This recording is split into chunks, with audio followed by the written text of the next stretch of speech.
rose petal wine. This is what we're gonna get to today. She loves me. She loves me now. All right, welcome back to the channel. Today I got something special for you. We got grape juice, we got lemons, and we got roses. Give me a chance to show that you can be. Well, open your eyes and see the way I see. 'Cause all that I want is for you to be happy with me. She loves me. She loves me not. All right, here's some of the ingredients and additives we're gonna need. We'll go over them additives as we go, but this star of the show is right here. Dry rose petals. Linked in the description. She loves me. She loves me not. She loves me, but she's gonna love me more when we get this wine done. I've been excited all day to do this. I had to wait till she got home from work, but now I'm ready. We are making a what? Rose petal wine. Rose petal wine. With roses, you cannot use these kind of roses. These are decoration. This is a prop today. There's the roses. We can't use these though. We gotta get the kind behind there. We got the secret. This is an organic dry rose petal. This is what we're gonna use today to make our rose petal wine. I got links to this stuff in the description. And when we're done with this rose petal wine, what your goal is on this is to, when you open a bottle of wine and you smell it, you should smell roses in the entire room because that's your goal. We want this to smell good. We also want it to taste good. It's the smell we're going to. So that's why we're going to infuse this with our rose petals. And let's just stop and get into this video. Make sure you Like, subscribe, and click that notification bell. Now it's time to open this bag because I've been waiting all day to smell this. It smells like rose, and when we hydrate this, it's gonna even bring out the flavor more. Now, if you're just making wine from roses, you're not gonna have a full-bodied wine. So that's what we're gonna do. We're gonna add white grape juice. Just make sure when you're buying white grape juice, you want to make sure it doesn't have sorbates in, or it might not ferment correct. Now, we want to add some organic lemons, and believe it or not, this is not for flavor. This is to get the color right in our rose petal wine. Now, you all know by now we need sugar to make wine.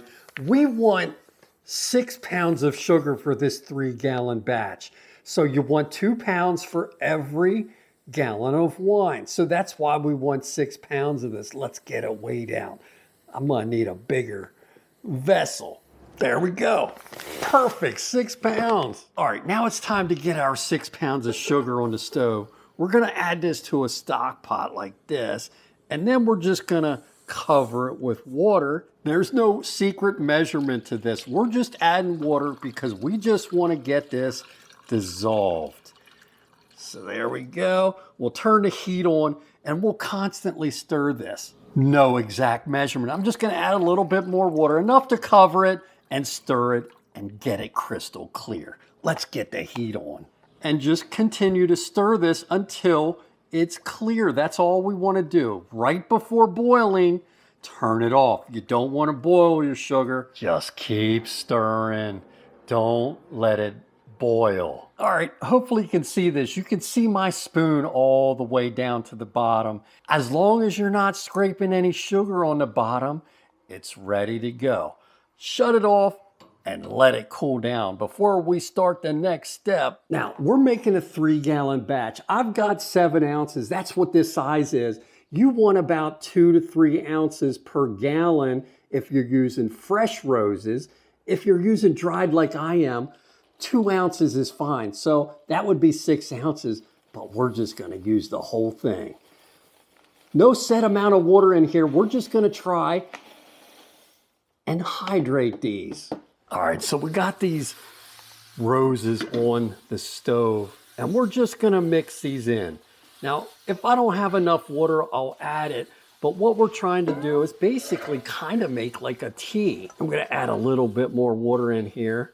There we go. Now we're moving. You can see the water bringing these rose petals back to life. And once we're close to a boil, we're going to get this lid on and just let it sit and steep. All right, it's getting pretty hot right now. Again, don't get this to boiling, but what I want to show you here, these are starting to get rehydrated, and that's what we want at this point. But look, I hope you can see that color. All right, I'm just going to shut the heat off and let this steep with the lid on until it's fairly cool. Now, I'm not going to bore you with sanitation. I got all kinds of videos on how to do it, so make sure you're watching it. I'll put a link in the description. Let's just move on. We want a full-bodied wine, which means we want depth to this. The rose petals ain't quite going to do it. That's why we're putting white grape juice in there. This will not add much flavor, but we want to get that depth we're looking for in a wine. So I'm putting 1 gallon of white grape juice in here. And when you get your grape juice, make sure you're getting it without any sorbates in, or sulfites if you can find it, because it might just not ferment easily. There we go. Get it in there. 1 gallon grape juice for this 3-gallon batch. Perfect. Oh, we got those rose petals steeping back there. We got the sugar water cooling down. So now what we want to do is get some of our additives in our bucket. The first thing we want is CAMPDEN tablets. And the best way to do that is to crush them between 2 spoons. I got to sanitize these. All right, so we want 1 CAMPDEN tablet per gallon. So I'm going to put 3 in here because I'm making a 3-gallon batch. There's our 3 CAMPDEN tablets. So the next ingredient, pectic enzyme. You want to make sure you're using this. We want a 1/2 teaspoon per gallon. So I'll put 3 of these in here. Now what this is going to do is eliminate pectic haze. So don't miss it. Yeast nutrient. This is just going to get your yeast going when we add it 24 hours from now. I want a 1/2 teaspoon per gallon. So 3 of these for this 3-gallon batch. Boom. Now, since we're not using grapes, you want to add wine tannin. We want a 1/2 teaspoon per gallon of this. Don't get nervous about the color. It will change the color, but after 24 hours, it'll get back to that red we're looking for. Now, when you make a lot of wine, you buy these big containers. Look at the size of that acid blend. 3 1/2 teaspoons of this. Now, I want to put a lemon in here. Believe it or not, that lemon is not doing much in this case. All that lemon is going to do is bring out the redness of the roses.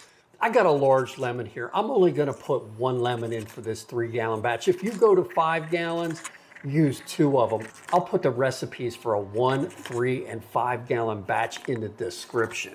And when you're cutting it, you want to cut both ends off, and then you want to take the yellow off and any of the white. And then we're going to put it in our bucket with all our other ingredients. All right, now it's time to put all this together. I got my mesh bag here. Anytime you're dealing with fruit, or in this case, flowers, we want to use a mesh bag because it's just going to help us keep the pulp out and take it out a little bit later much easier. There's our 1 lemon that's diced up. We're going to put that in there. Remember that sugar water? Right here it is. Do you see how clear that is? We're just going to put that right in.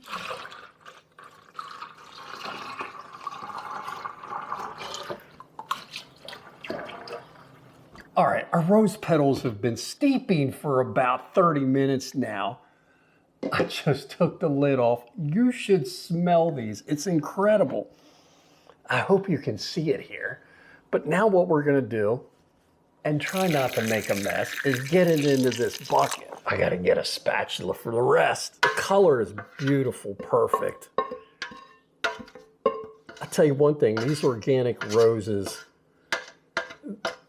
are like perfection. They're very highly rated on Amazon, so that's why I got them. So now you can kind of see what we got so far. We got the juice in, we got the lemons, we got the additives. Now what we want to do is we want to get this bag sealed up, and then we're going to get this ABV to where we want. That's when it's going to turn to wine. Do not put any yeast in at this point. Those CAMPDEN tablets will just kill it. So now what we're gonna do is we've got this bag, we're gonna cinch it up, and I always like to use a twist tie. There we go. Just snip that off. I hope you can see that color there. It is beautiful. It is exactly the color of roses. That's what we're shooting for here. Now, I got my sanitized paddle. Remember, everything we're doing, we're sanitizing, but do you remember we got those additives in here? I'm just gonna mix that in a little bit before we take a reading. Now, I know I'm gonna have to add water. It's probably gonna have to come up to about here for a 3-gallon batch. So what we wanna do is add water a little at a time, test it, get to the ABV we want to. I got a whole video on how to use a hydrometer. So if you're not familiar with it, make sure you get familiar with it before you start testing. Now, your hydrometer usually will come with 3 different levels. There's a potential, which is right here. That's where we want to try and shoot for, because with this recipe, we want to get it somewhere probably between 10 and 15% ABV. That's where we want to be. But you also have specific gravity and Brix, if you're familiar with that. But I like the potential because when this is done fermentation, if we hit a 1.0 specific gravity, that's where the potential will be, wherever we start it. Because of this color so beautiful, I'm gonna float my hydrometer in this cylinder because I just want you to see the color of this. It's gonna be even more beautiful as we go. Do you see that? Perfect rose color. There we go, the sanitized hydrometer. We'll just drop it in here and see where it floats to. And I'll get a close up here. You gotta look, make sure you got the potential alcohol side for sure. That actually is not too bad. It's a little high yet. There you can see, it's a little, just a little bit below 15. That's high, so I wanna add some more water to this. So what we're gonna do is just add a little bit, keep testing as we go until it's the potential where you want it.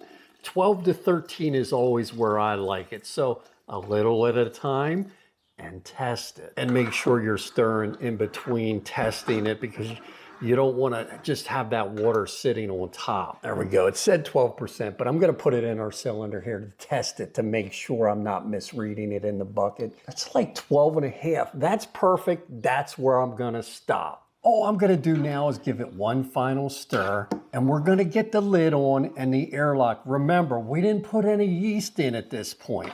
So we're gonna do that 24 hours from now. So we'll be back. Let me get the lid closed up and the airlock on here. All right, here's the airlock. You wanna make sure it's filled up at the proper level. So if you're not sure where that is, there should be a line, and it's about midway. This is a little bit too much. There we go. Put this on, and then this, and that's it. What we're gonna do is just wait at this point. See you tomorrow. Now, one thing I wanna make sure, again, you understand, don't use roses from a florist, your grocery store, because they are gonna have heavy-duty pesticides on there, and no matter how much you wash them, it's not coming off. It can be dangerous, so do not use these. If you're gonna use dried flowers like I did in this case, you wanna make sure it's organic. That is critical because that means there's no pesticides. You're gonna be drinking this wine. These are very highly rated, the Jiva Organic, but there's other brands out there. I'll put a couple links. There's another one I was gonna choose between this one, but this one works out well. I highly recommend using organic. Amazon links in the description and the recipes you're gonna see today. See you in 24. All right, it's been exactly 24 hours. It's time to get our yeast in. I love Red Star yeast. It's my favorite yeast because it's never failed me. So that's why I stick to it. So many have asked, why do I use it? Because it's never failed me. So one thing I forgot to tell you in the beginning of this thing, we're trying to make this rose petal wine in 30 days. I'm gonna be following my 30-day wine recipe video, so make sure you're watching that. But you'll see it here, that's coming in part 2, but we're still working on part 1. We wanna get this opened up because I can't wait to smell it. Oh my God, I'm telling you. This is gonna be an amazing wine. You just gotta do it. All right, sanitize your paddle. Get this sanitized. And what we're gonna do before we add this yeast, we're just gonna stir it up a little bit, make sure we get some of them additives. I'm telling you, I don't know what to say. This smells absolutely incredible. I'm gonna get you a close up here when we get this yeast in, and you're gonna see the color, because, oh, I'm gonna put smell-o-vision out there. All right, so this is what we're doing. We're just stirring this in, and then I'm gonna open this Red Star yeast, and we're gonna put it in here. There is no need to heat this up like a lot of people do. We just wanna sprinkle it in. So there we got the Red Star yeast. Now this pack is good for a 3 to 5 gallon batch, which we're doing the 3 gallon. If you're only doing a 1 gallon, you only need half a pack. But all we're gonna do is sprinkle this in wherever we see liquid. The yeast will do the work itself. That's it. We're not gonna stir this in until 24 hours from now. So we'll come back and show you what that looks like, and maybe we'll see some foaming at that point. That's it. There we go.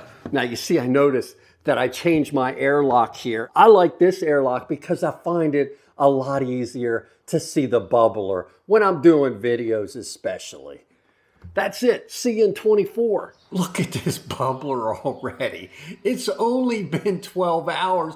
We didn't stir it or nothing yet. All right, it's been exactly 24 hours. We haven't even stirred this yet. We want to get this opened up and get that yeast stirred in now. So let's open this bucket. All right, let's open it. These real roses look really good yet, don't they? Oh my God. Oh, I tell you one thing, the smell alone makes this wine worthwhile. But do you see the yeast? It's kind of laying on this bucket.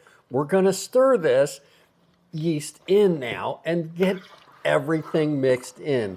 Now, we're gonna stir this for the next 3 to 5 days probably, until we see that bubbler slow down, and then we're gonna just stop and let it sit. Oh, it smells just like roses. All right, look at this bubbling now. It's been about 48 hours and it's going crazy.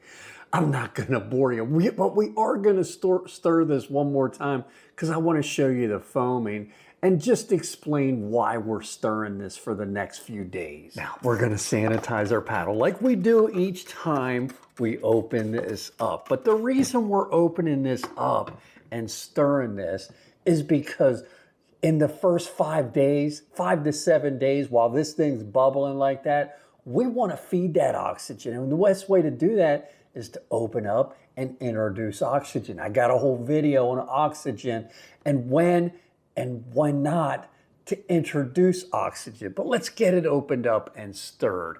It smells like roses. I know I already said that, but I still can't believe it. Now this is what you want to see. You want to see a lot of foam, just like this. That means fermentation is working. That means you are making wine out of rose petals. Foam is a good thing. That's what we want. Give it a little stir and put the lid back on. Well,